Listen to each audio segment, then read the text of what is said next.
Welcome to the last evening of the 23rd Tribeca Film Festival and the best panel of the festival. We're absolutely thrilled to have back with us Judd Apatow and Matthew Broderick. Yes, let's give them a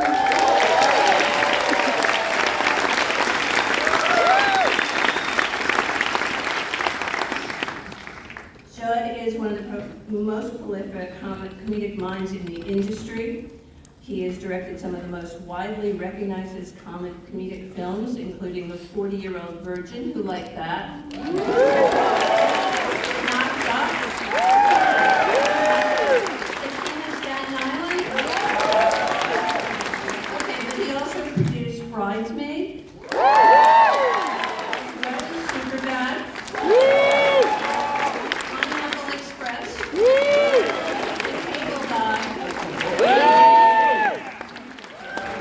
He's also executive produced small screen hits like Girls and Freaks and Geeks. Matthew Broderick is a hometown kind of guy. He has enjoyed and has worked here in the city and on theater for years. He won his first Tony Award for his work in Brighton Beach Memoirs. I saw on Broadway.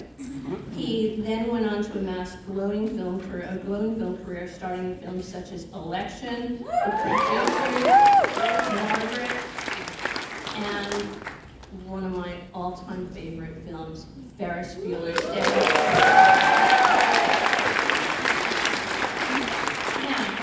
What's the connection between Matthew and Judd? They go way back. Judd first met his wife, Leslie Mann, when she was playing Matthew's girlfriend in The Cable Guy. Oh, exactly. All right, we're thrilled to have them here. Please welcome Judd Apatow and Matthew Broderick.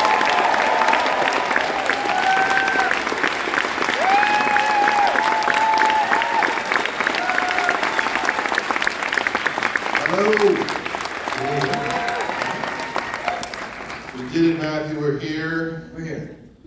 This is the hot moment from the festival, right? Okay. I'm not normally an interviewer.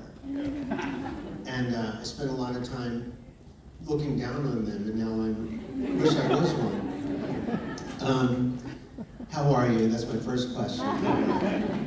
I'm doing very well. Very happy to be here. You are? Yeah. And your flight was okay, I trust? Flight was on time. American Airlines is on their game. You know, it was good. Good. So let's talk about your film work.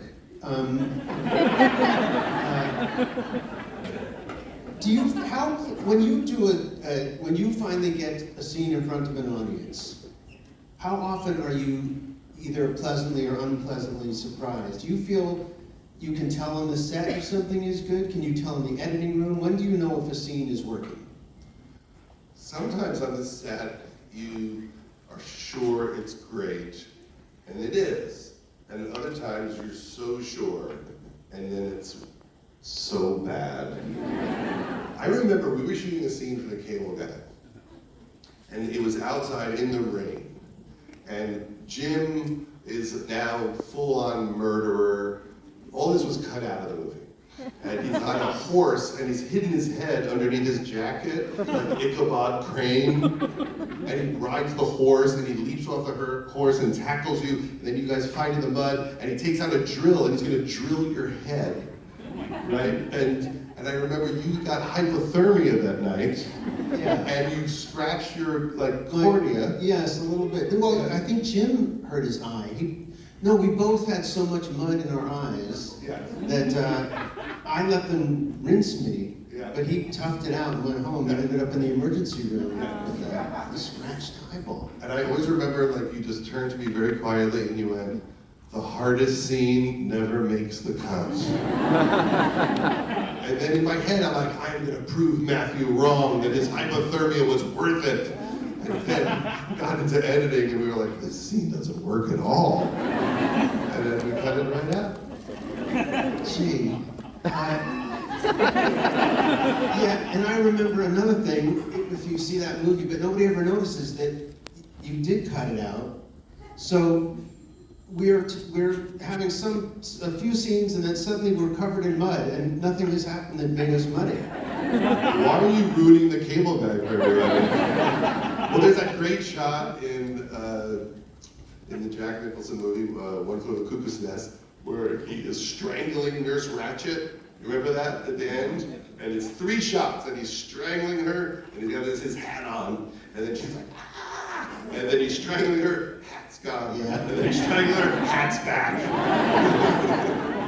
Yeah, it's amazing. You go to such trouble to make everything perfect, and then you realize, oh, nobody really notices anything. Well, if you stare at people's hair when you watch a movie, just pick a person who's got big hair, and you'll notice every time you cut back, it's like, boop, boop, boop, boop. Let's ruin the illusion of movies for everybody. You know they're not real. Should we show a clip from the cable guy? Are we already? Yeah. Already down some clips?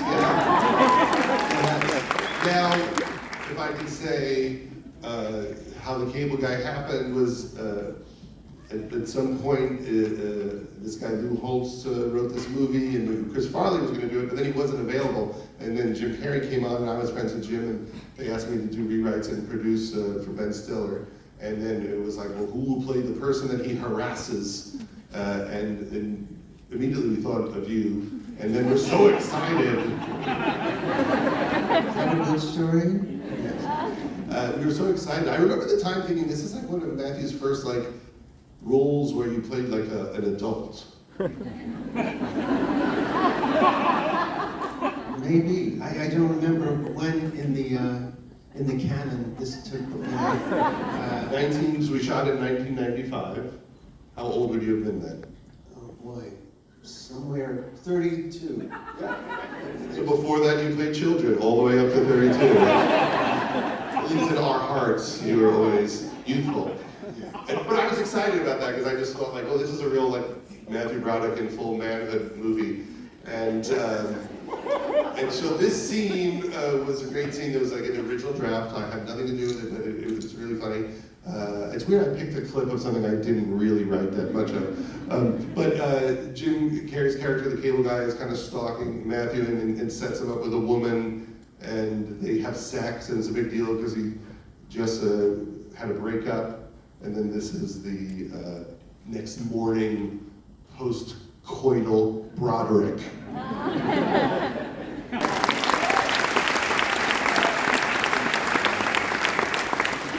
What do you make of that? I haven't seen that in a long, maybe since we did it. Maybe since it came in. So you don't sit your children down and show them the Broderick canon? Have you ever done that? Shown your children your films? Like, I want you to see this. No. Never. Not really. I mean, once in a while I'll get excited. This is pretty good, this one. They say, no. Which one do they like? They like Ferris Bueller.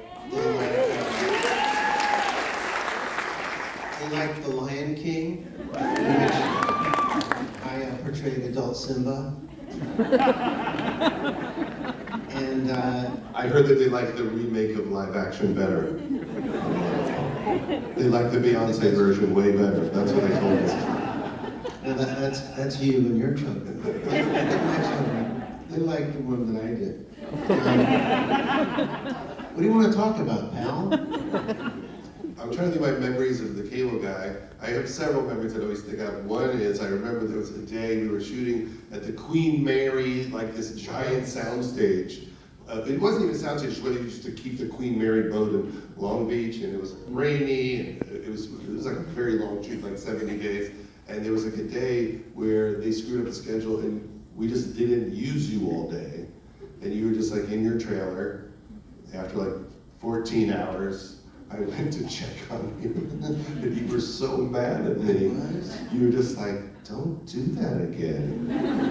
I always remember that. And I never did it to anyone else ever again, but you were the person that taught me to pay attention to like wasting actors' time. So in my head, every time like someone's like shooting for 6 hours, I think of the look in your eye that day. And how scary it was. You don't want fucking Bueller mad at you. It's brutal. Touch you. What do you remember that? I mean, it was an intense shoot. Also, Jim Carrey at full steam post. You know, it was right after Dumb and Dumber. Yes. And right after The Mask and Ace Ventura, and this was the 4th movie. Yeah. And Jim wanted to do something weirder and darker. Yes. And he went at you like so hard every day. Yeah. And I remember one day, like he's just being so in your face every single take, and he said to me in between takes, I don't know how to react anymore. I've run out of reactions to this. Yeah, I remember, I mean, I had a great time. And, but I remember Jim, I think, was being paid his first, like, there was a lot of news about what he was being paid. He was the first person to make $20 million. Yes. And which was very nice for him, but also... You given, like, you know, everyone wants to get paid equally. No. You didn't have yeah, that's... No, I got a Swiss cheese sandwich.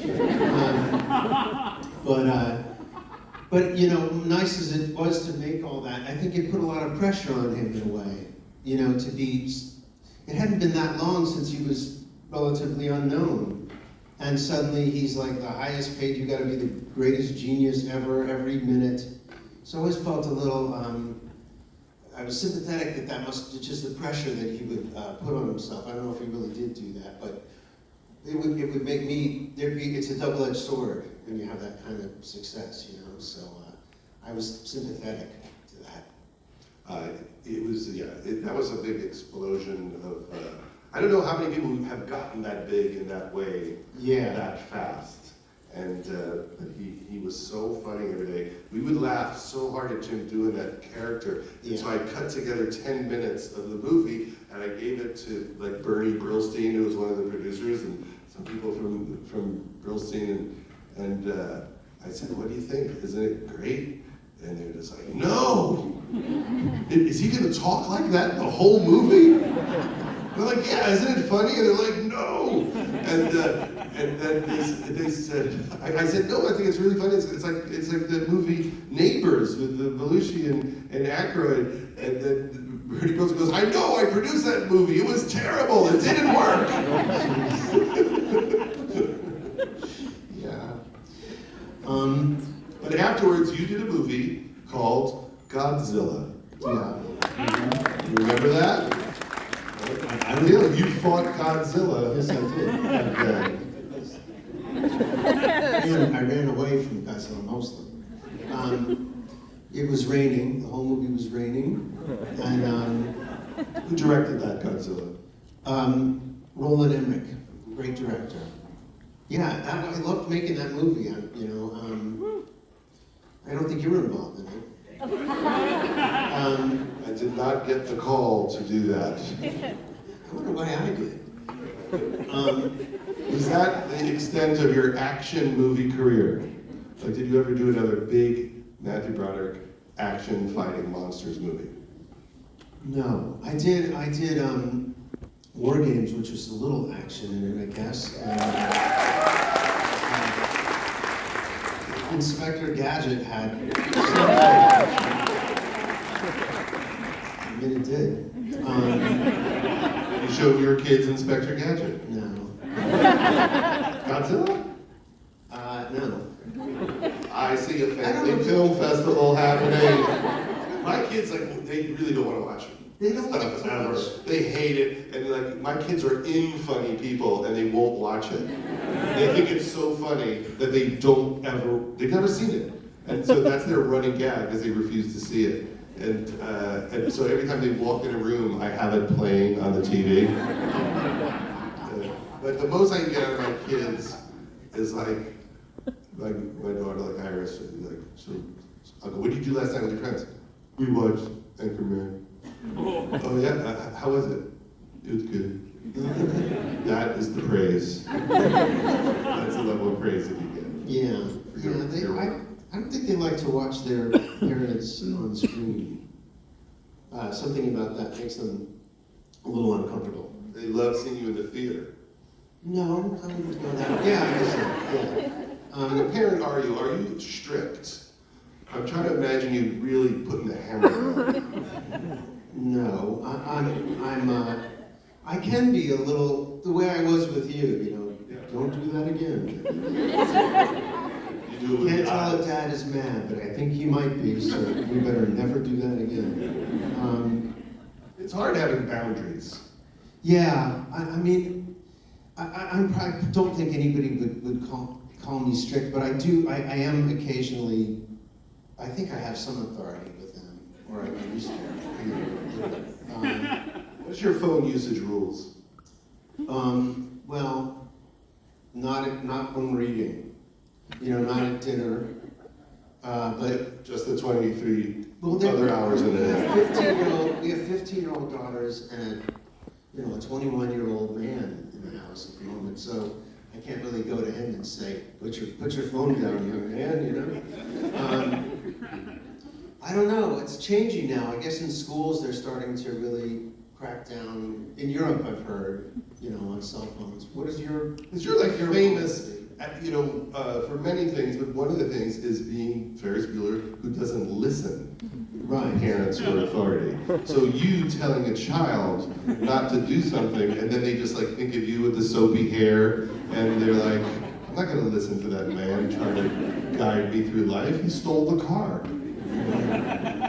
You're right, I have no standing. You're right.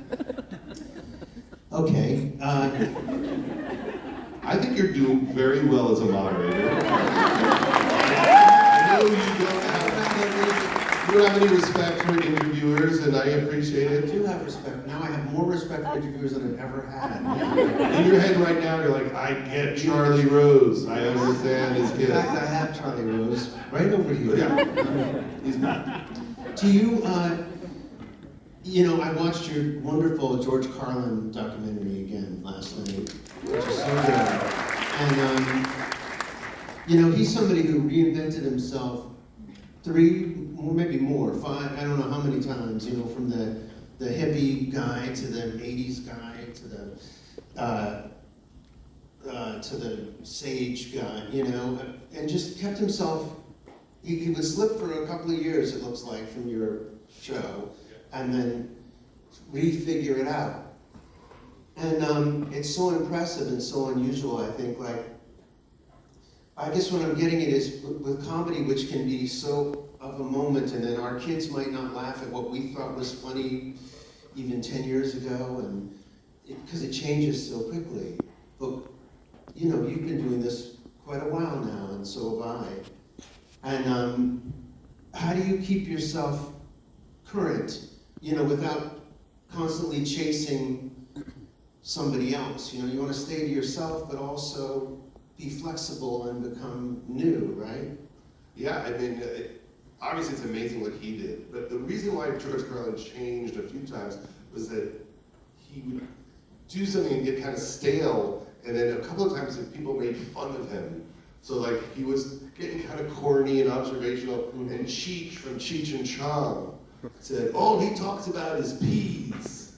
I guess he had some bit about peas. Yeah. And it hurt his feelings so much that he started working harder to reinvent himself. And then another time he saw Sam Kinison perform. Right. And he's like, I don't want to spend the rest of my life breathing in this guy's dust. And then he went way darker than Kinison even to show that he was not going to be the old boring guy. For me, it is a weird thing to wonder, are you in current sensibilities with comedy? But I also work with people, like Pete Davidson or the Lonely Island people, and I think each time out you're trying to also work with people with new ideas, so that you don't do the same thing. But it is the thing where you see all your movies, and at some point you realize they're all kind of the same. It's like when you look at Woody Allen movies, it's like 50 years of very similar stuff. It's hard not to be yourself. So you have to be yourself. There's no way around that. Yeah. We could look at a clip from the George Carlin doc. That was like an intro into it. Would you guys want to see a clip from the George Carlin documentary? How many people here haven't seen the George Carlin documentary? hands went up. I remember somebody applauded, but you switched to hands. I don't know, the whole code changed. Well, so we did this two-part HBO documentary that people haven't seen it. And George Carlin was very political, and he attacked both sides, Democrats and Republicans, although he was a Democrat. And a lot of what he said seems to apply to all of the weird corruption in government and polarization that we see now. So, we tried to make a montage of this collection of his thoughts, but using footage from today as the culmination of the documentary. And so this one little piece took us like 6 weeks to edit this little 5 minutes. I want to ask about that too. Just how these seem so massive. That one and the Gary Shandling one, which I also adore. How long do they take? How do you do so much, Judd? You do so much. It's incredible. Well, your energy. Well, for this, I have a co-director, Michael Bonfiglio, who also worked on the Avett Brothers documentary we did May It Last. Mm-hmm. And we have an editor, Joe Beshenkovsky, who also edited Flipside, which is playing at the theater around the corner, a great documentary, I think. And he's the genius of it, is that, this editor, you could give him 100,000 hours of footage and he kind of remembers it. So like, did George Carlin ever talk about chickens? He's like, I think he did on the Merv Griffin show. Like, he'll remember it. And without him, we're all fucked. I mean, you need, and he did the Kurt Cobain montage of Heck documentary and a lot of your favorite docs. So he's a big part of the team. So this is the ending of the George Carlin documentary. It's kind of a downer. I'm not gonna lie to you. You get ready to be depressed for the next 5 minutes.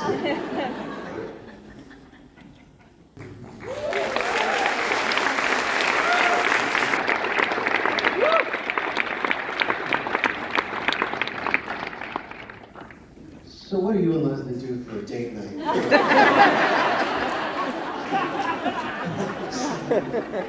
You watch Dateline, Dateline. And then, 20/20 or 48 hours. Yes. We're presumed innocent starring Jake Gyllenhaal.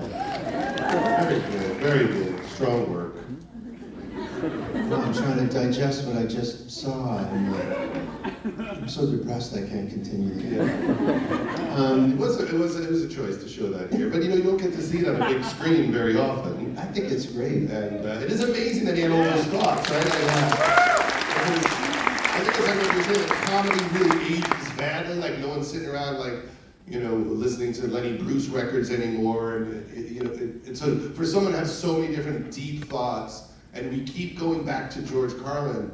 If you're online or on social media, they're always putting up these clips of him because he really did have a very strong, thoughtful take on every subject. Yeah. I get terrible takes too. They don't go around as much. It's not like he was perfect. Yeah. But it is pretty amazing the way he looked at it all. And a lot of people thought it was too dark at the end, that it wasn't hopeful. Yeah, nihilistic. Yeah, because he would say, I think everything's falling apart and I'm just going to enjoy watching it.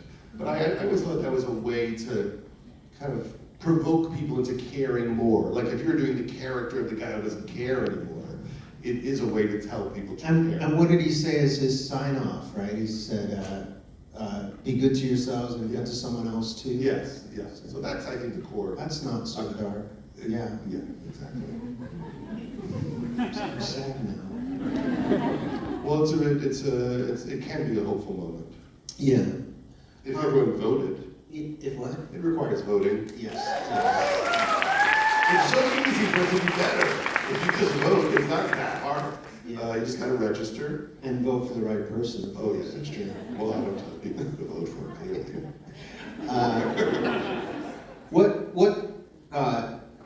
Were you, I'm sure, an avid comedy album when you were a youngster in Long Island? Do you remember what your first album comedy that you listened to over and over again?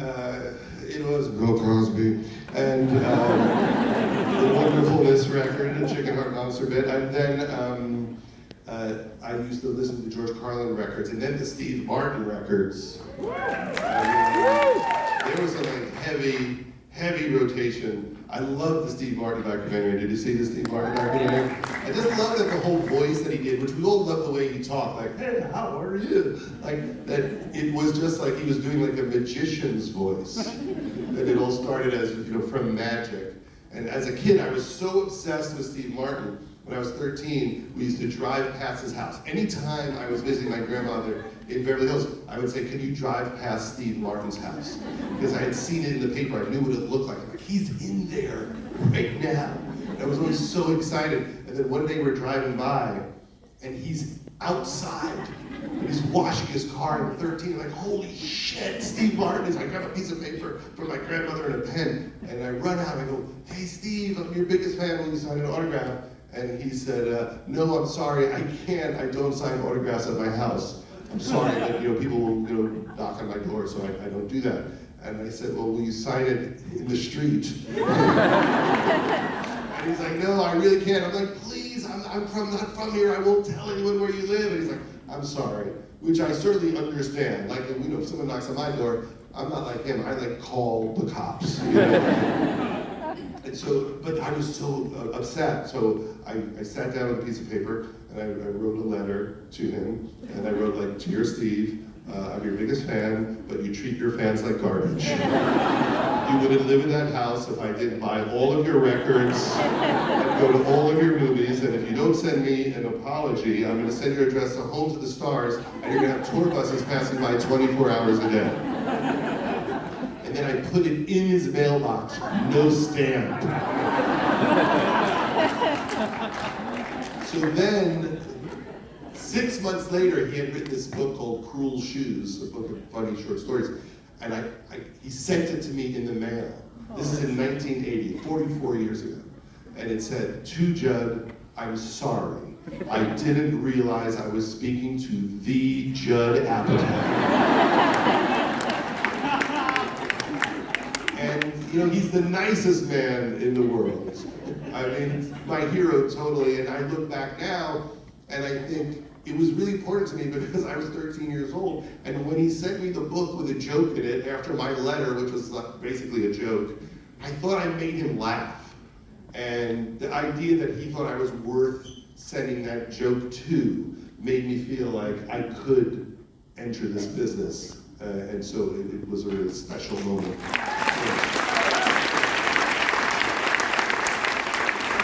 It's not everyone's like, hey, yeah, I worked with Roseanne, and Roseanne and Tom, I wrote her act for a while, and I wrote a bunch of specials for Tom Arnold. And it was right when like the national anthem thing happened, and it was like the peak of Roseanne.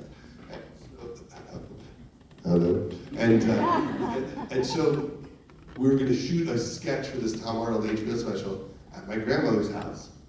And so they're both there, and they were like a wild couple because they would like fight in front of you. Like I remember once Roseanne had said to me, Tom won't let me have lunch with Jesse Jackson. He called to have lunch with me, and Tom won't let me have lunch with him because he thinks that he's gonna fall in love with me. And Tom's like, why wouldn't he fall in love with you? I fell in love with you. Why wouldn't Jesse Jackson fall in love with you?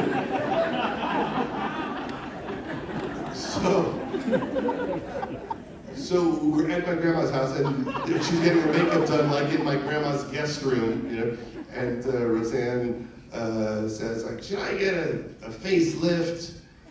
I mean, you think I should get a facelift? Should I ever do that? And Tom goes, I don't think you need to get a facelift. I mean, I married you as you are. Obviously, I don't care about looks. And then Roseanne says to me and the director, Pete Siegel, get out! And so, like, leave the room. And then we hear banging in the room. Boom, boom, boom. And they're like having like a fist fight in the room. And then like 10 minutes later, it quiets down. And we go back in the room, and Tom has like a 4-finger slash of blood, like a Game of Death Bruce Lee across his face. And Roseanne goes to the director, did you think that Tom was just making a joke? Do you think he was just making a joke? And the director, Pete, goes, yeah, I thought he was just like kidding around. He doesn't mean it, he was kidding around. And she goes, You just want to get the fucking shot. Get out! We leave the room. Boom, boom, boom. The physical fight starts. And then suddenly it gets like kind of quiet in there. And then it becomes almost like sex noises. And then they made love in my grandma's house. And I like that they reconciled. They figured out their way out of it. I'm surprised they didn't make it, because they clearly had the skills. It's a beautiful story. That's what Tribeca Film Festival is all about. It's where you're going to get real shit. The first time I was at this festival, it was supposed to be the 100th anniversary of Universal Studios. And they say, Judd, will you do this panel? It's you, Stiller, Meryl Streep, Robert De Niro, and I show up, Stiller doesn't show, Meryl Streep doesn't show, and now it's the 100th anniversary of Universal Studios with Judd Apatow and Robert De Niro. Which led to like a very awkward Q&A, because, you know, he's talking about mean streets, and I'm talking about Steve Carell with a boner. It was really fun, but really weird. And then afterwards, we're taking photos, and I'm like, I'm the line taking photos, all the press is there, and the whole time we're taking photos, he's going like this. Sheriff, sheriff, sheriff. And I'm like, what is he doing? And I'm listening more, like, what is that noise? And he's like, sheriff, sheriff, sheriff. He's saying cheese. The best actor in the history of Earth has to say cheese to create a smile. So then a few years later, Leslie is making a movie with him, and she's acting with him, and then one day she says to him, you know, my husband said that when he took pictures with you, you were saying cheese. And he goes, yeah, I say cheese. I know that from, you know, it's weird. My wife said the same thing. She took pictures with him and she was like, cheese, cheese. Cheese, cheese.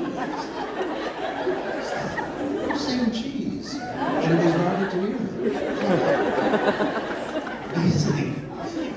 People have all sorts of tricks. I was doing the Today Show, and Mark Ruffalo is there, and then we're going to take a picture, and he's like, oh, I'm going to do the two-finger method. And I'm like, what's that mean? He's like, you put two fingers in your mouth, and when you take it out, it looks like you're smiling. And then so he goes,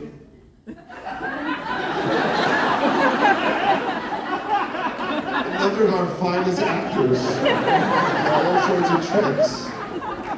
God, I never knew that one. Where can we go from there? We have a clip of Before You Go Virgin. We can show. Yeah, that sounds good. Just because the last one was dark. So this is a clip. It's of my wife Leslie Mann and Steve Carell. So in the movie, he's trying to find a way to lose his virginity, and Romney Malco says, you know, you need to meet a woman, and it's easier if they're drunk. Now, in 2005, you could make that joke. Although I always thought this was an anti-get people drunk sequence because very bad things happened. So I feel like sometimes in movies you have to discuss those things in order to tell people not to do them. And this is a very funny sequence that I wrote with Steve, and also Steve's wife Nancy wrote a lot of the jokes in here. I'll give her credit. So this is that. You want to drive? I don't have a car with me here. So. Scott, just suck it. Are you drunk? No, I didn't have anything to drink. You into this? Oh.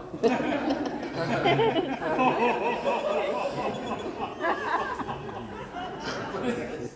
The judge recommended I get one.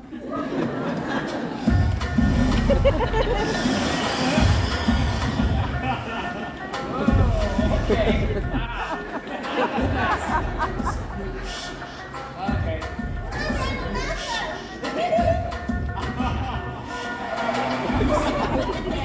I'm gonna understand. I'm too late on the your kids got me now. Listen to me now. I like to turn it fast. And if you want me to go, come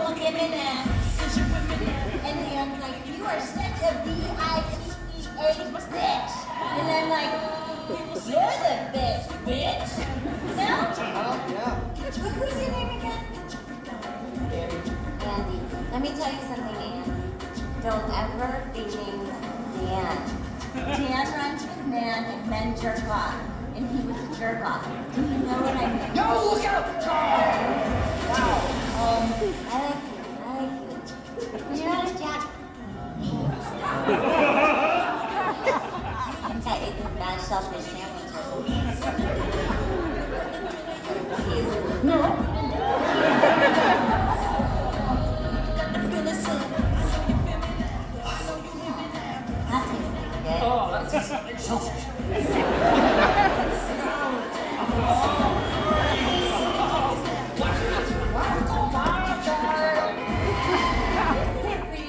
Oh, yes. Yo, God, yes. You're not looking at me. Yes, you're pretty. You're not looking at Yeah, me. you're pretty. Do you think I'm pretty? Well, look at me. Look at me. Look at me. You're pretty. You're pretty. I hope I get my period soon.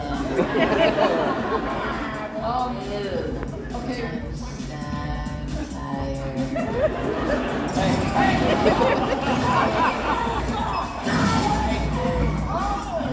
Off the wheel. Not gonna get my pants acting like that. Marvin, get some fucking French toast. Okay, here we are. Oh, God, we made it. Sweet home. Yay.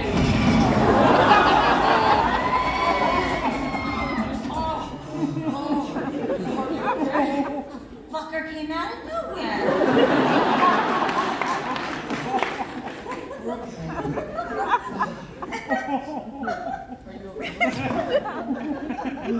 What's the matter?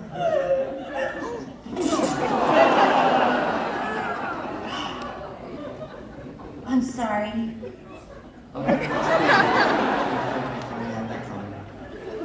I'll still have sex with you if you want. I think I'm gonna pass this. At least I don't have to work out tomorrow. Did you have a daiquiri tonight?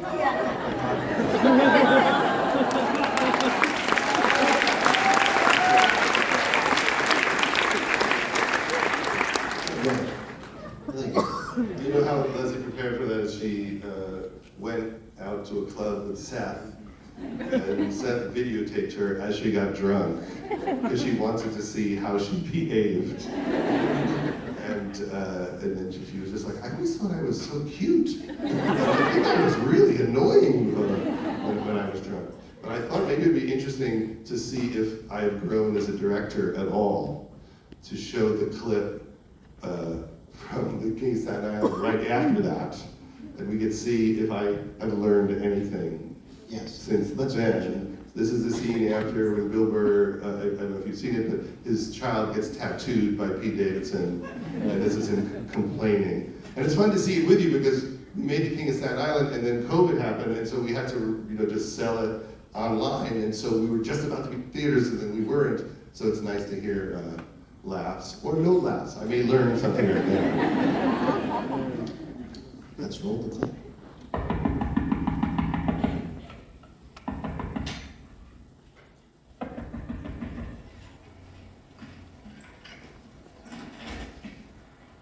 Yeah, hello, my name's Raymond Bishop. This is my son, Harold. Say hello, Harold. Sorry. What's going on? Well, it seems your son was down in the woods giving out free tattoos, and my son was one of his victims. I don't understand. How do you know it was my son? How'd you get this address? I have my ways. Believe me, I have my ways. Are you a cop? No, I'm a fireman, okay? I work for a living. Look at this. You believe this? You see that there? See that line? I don't know if you burn these off or what, but we're taking care of this, and you're paying for it. You understand me? I don't know what... Oh, I'm so sorry. There's an aesthetic laser at the hospital where I work, and it can completely remove it. I get a discount. I'm going to pay for the whole thing. I don't know what I'm saying. I feel terrible. You should feel terrible. Look at that. What's that? Oh, fuck. He said he was 18. Hey, listen. He consented. He's lying. Harold, come on. Of course he's lying. You can't have consent. He's 9 years old. Dad, let's go. You're embarrassing me. We're not going anywhere, okay? He's just a little kid. What the fuck is wrong with you? He was roaming around in the woods. He wanted that too. What were you? I was at fucking work! Get out of here! I'm gonna check your fucking mom, because I can call the cops right now and have your ass thrown in jail. For what? For sticking needles in the kid's arm, you fucking dope! Did you even raise him? Did you even raise him? You know, there's no reason to call the cops. I can handle this, and I can also handle disciplining him. Well, clearly you can't, or you wouldn't have a middle-aged son still living at home tattooing minors against their will. He just didn't do it. It's not his fault. That's right. Go wait in the car. Don't raise your voice at me either. Later, Harold. Don't say goodbye to my kid. Watch your mouth. For your information, I'm not a middle-aged man. I'm a 24-year-old man, and I'm going to my room because I fucking want to. Huh? I'm bringing you the bill. I don't care what it costs, all right? Man, what the fuck is going on around here? All right, just give me a day to arrange the laser. You know something? Is his father home? Where's his dad? I want to fucking yell at you. He's deceased.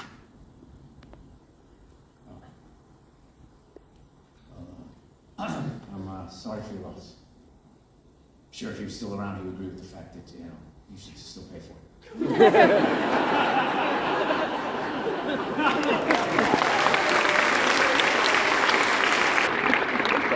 Would you show that to your kids, that movie? Would you show them? I would. You know what? To be honest with you, I have not. That's one of the only movies I've not seen.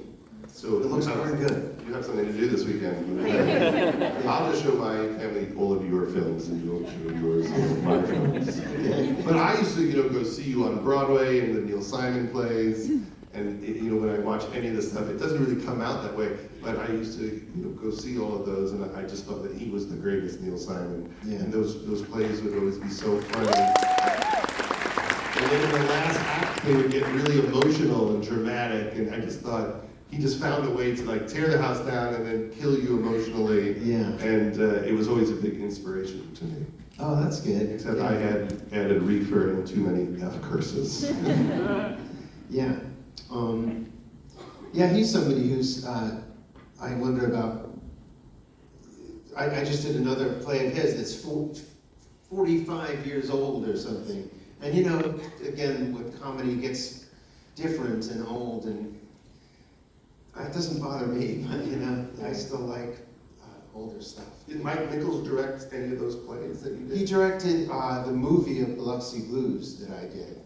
So I did work with Mike Nichols. And you knew Mike too. We were talking a little bit about. What advice did he give you that really sticks with you? Oh man, he gave me so much. I just thought of one the other, because my son, who's been trying to act a little bit, was talking about a scene, and I remembered a direction that Mike gave me once. I was telling a joke or something at a table full of guys, and they weren't laughing that much. And he came over and said, "You guys have to laugh. If he's gonna, he can't tell the joke if you don't laugh." He said, "You can't play a king if the other actor won't bow." And I thought that was a very profoundly good direction. You do need the help of the partner, because no matter how kingly you may act, if the guy doesn't put his head down, you're not the king. I remember that he said once that every screenplay needs a friend, which I thought was great. You always need a friend to show your script to tell you you're not crazy. Right. Maybe isn't even part of the movie, but Yeah. the person you call, they go, "Does this make sense? Am I fucking this up?" Right, And right. I always thought that was a good one. Should Yeah. we take the audience questions? Sure. Right here. We could do that. I know they're going to set up mics, but you could yell one out over there while we set up the mic. I love your filmmaking, both of you. I was wondering, how long does it take you to block out your widest shot when you're directing? How long does it take for me to block out my widest shot? Here's the thing you need to understand about me. I don't understand the camera. I don't know what the lenses do. They yell out numbers like 40 or 18, and then I nod, and you think that'll be good? All right, let's go with that one. I went to USC Film School. I didn't understand a word they said for the year and a half that I went there. This is how disinterested I was in film school. I had no money, both of my parents didn't have any money, so every semester we could barely afford it. I ran out of people to ask to pay for it.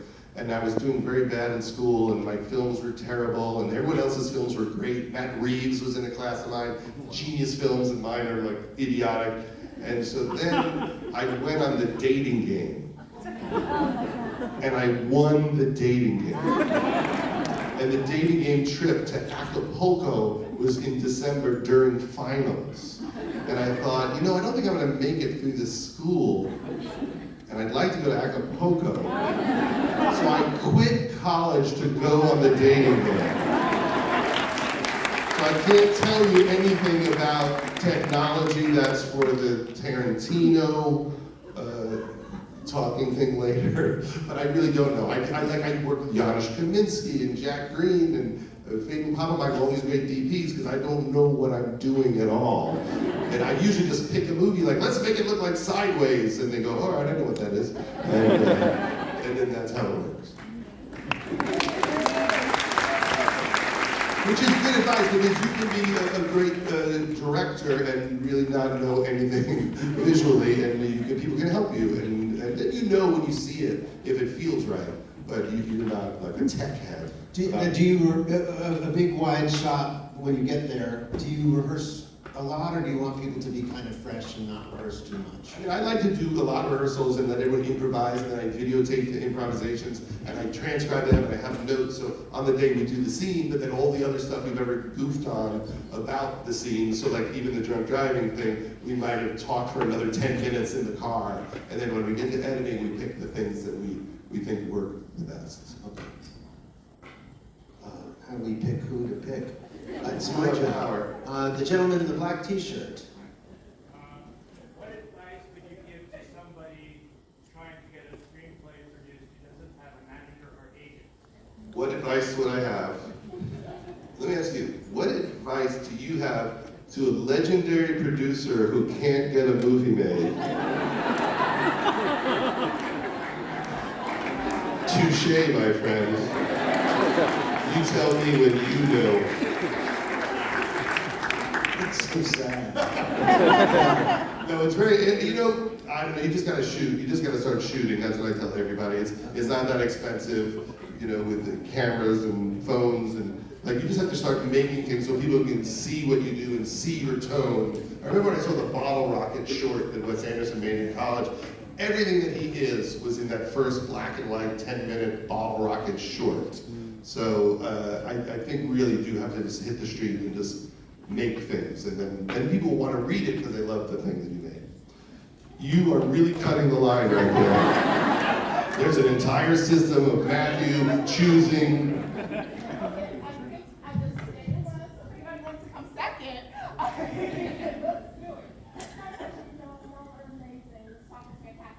What is the first project you did that you were proud of, and why did it make you proud? Matthew, what's the first project that made you proud? Well, there were a few. I did a play with my dad when I was 17. I was pretty proud of that. I think professional first one would be, oh, now you're gone. Was she ever even here? Maybe I imagined the whole thing. She was never there.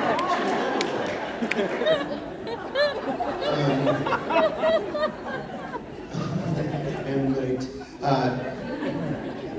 What am I talking about? Yeah, Pride, Torchstone Trilogy, I think, was my first kind of paying job. And, I was very, very proud of that. I was proud of that I was getting paid to be an actor, and I was proud about what that play was about. And so I was proud of that one. I was proud of, the first project that I was proud of was probably working on the sketch show, the Ben Stiller Show. With Ben, we did a show for Fox, it was up against 60 Minutes.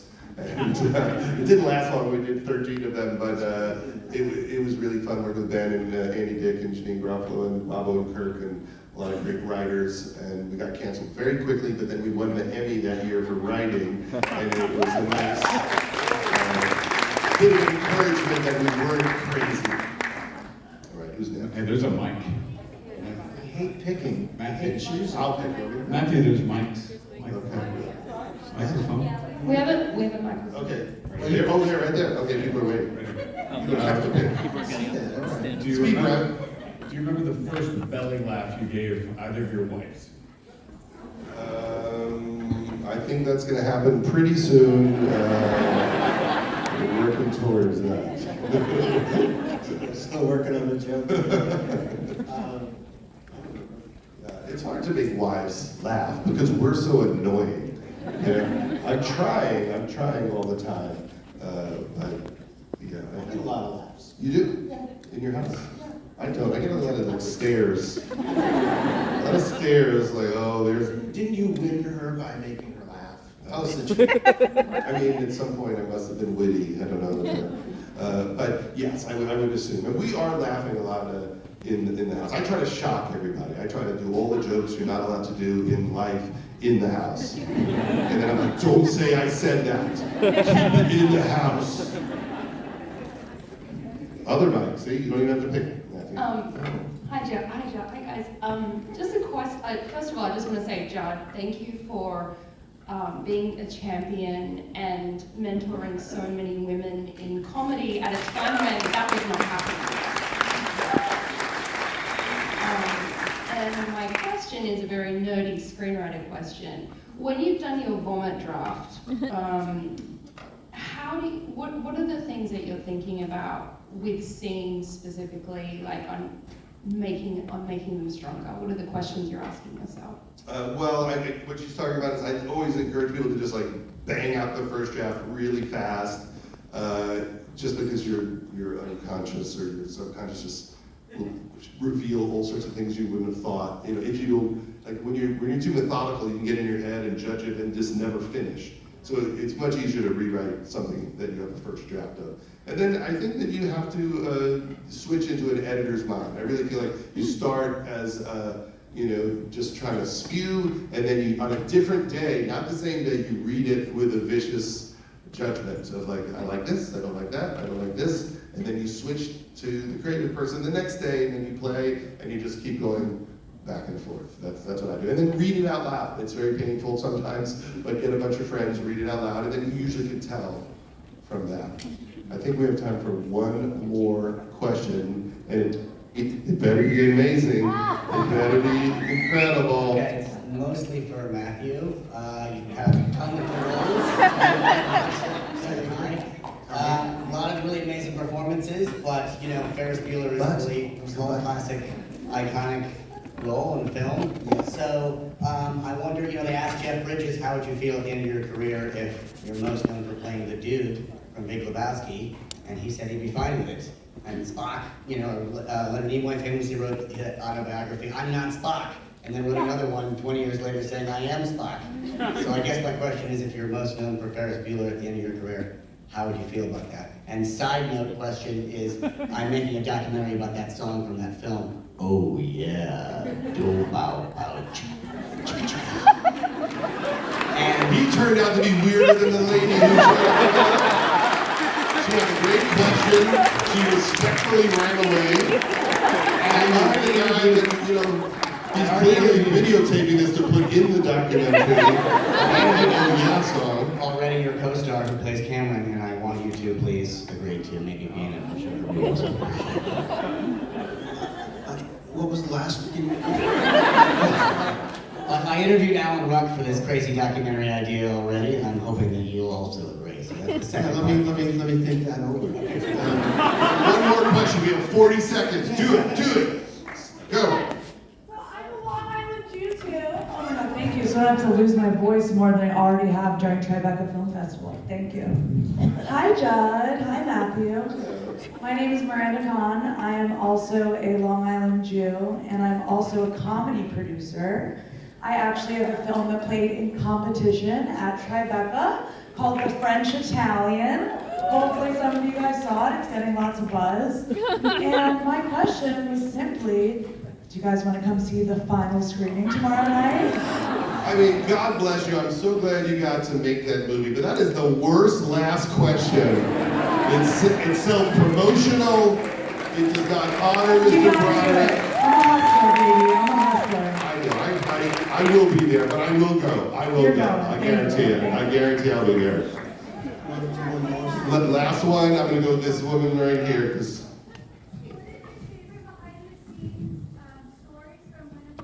what's my favorite behind the scenes story from Pineapple Express? Don't look at me, I don't know. I always remember that Danny McBride shaved his armpits, and they were so smooth. He said it helped him like fighting because he had more speed. I don't know why that's the memory that I have. But I also used to debate Seth. I would say, Seth, this is an anti-drug movie. And Seth would go, no, it's not. I'm like, you think it's pro-drugs? He's like, yeah. And, I'm like, I think it's anti because all these bad things happen. He's like, I don't think that's what people are going to take from it. I think people are going to get high and watch this movie. Thank you, guys. Thank you very much. Thank you, Matthew and Lisa. Go see her film. It's playing tonight. Yes. I'm happy we were going to get close to the